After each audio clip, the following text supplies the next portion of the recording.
la relation. J'ai une question à vous poser qui me paraît quand même assez importante.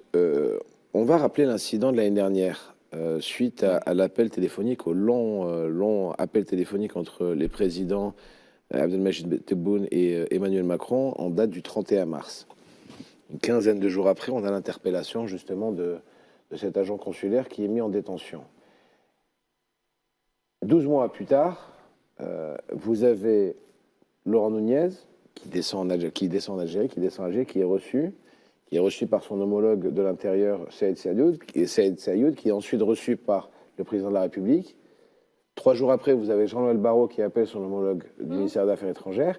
Et on prend les mêmes et on recommence. Prolongation du délai d'incarcération du diplomate algérien. Je crois au hasard.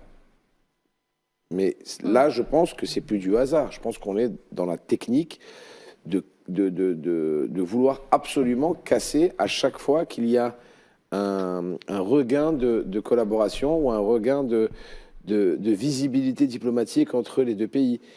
D'où ça vient? On me parle, on me dit qu'il y a une pression, on me dit qu'il y a une pression médiatique.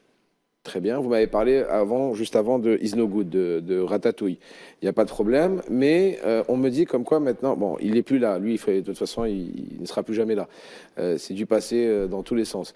Mais maintenant, on me dit qu'il y a des résidus de Ratatouille un peu partout. CNews, on fait ses choux gras, on parle de l'Algérie, on a sorti ici des chiffres où on voit que l'Algérie est un sujet permanent dans le groupe Bolloré.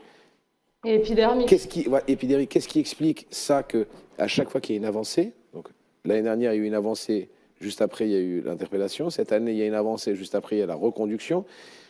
C'est quoi? C'est qui? D'où ça vient?